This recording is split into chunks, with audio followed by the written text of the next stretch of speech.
तमिलनाडु में एक film star मुख्यमंत्री बनते, जनता ने सोचा बदलाव आए, लेकिन कैबिनेट की पहली लिस्ट आई और 3 मुस्लिम विधायक। जीतने के बावजूद एक भी मुस्लिम मंत्री नहीं। नीट का पेपर लीक हुआ, फिर विजय बोले नीट बंद। तो सवाल यह है, क्या विजय सच में बदलाव लाई या ये भी एक राजनीतिक फिल्म जिसका अंत पहले से ही लिखा हुआ है। तमिलनाडु की राजनीति में सी जोसेफ विजय की नई पारी शुरू। विधानसभा में विश्वास मत मिल गया, लेकिन कैबिनेट देखकर एमएम के विधायक एमएच जवाहरीउल्लाह भड़क गए। उन्होंने कहा, तमिलनाडु के इतिहास पहली बार ऐसा हुआ है, इतनी बड़ी जीत, 3 मुस्लिम विधायक, फिर भी कैबिनेट में मुसलमानों के लिए कोई जगह नहीं। उन्होंने टीवी की सरकार की तुलना बीजेपी शासित राज्यों से की और इसे दुर्भाग्यपूर्ण बताया।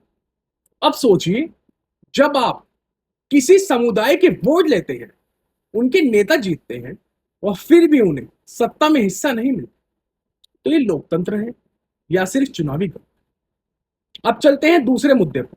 नीट यूजी 2026 पेपर लीक हुआ, पूरे देश में गुस्सा फूटा। एसबीआई जांच शुरू हुई और सीएम विजय केंद्र सरकार को चिट्ठी लिखी, नीट बंद, एमबीबीएस, बीडीएस, आयुष में दाखिला क्लास 12 के नंबरों से, राज्यों को अपने हिसाब से सीटें भरनी। उनका तर्क सीधा है, नीट गरीबों के लिए नहीं, ग्रामीण बच्चा, सरकारी स्कूल का बच्चा, कमजोर तबके का बच्चा, ये परीक्षा उन्हें पीछे धकेलती। और जब पेपर लीक हो जाए तो फिर इस व्यवस्था का क्या मतलब।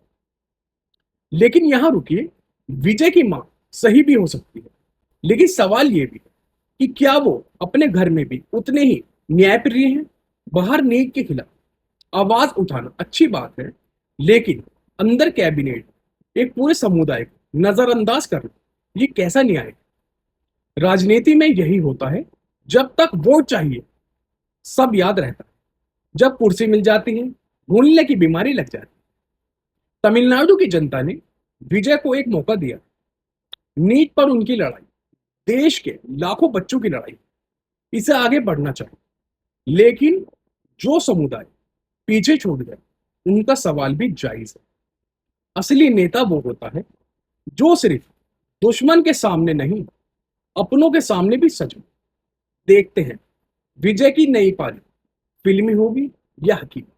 आपको क्या लगता है, कमेंट में जरूर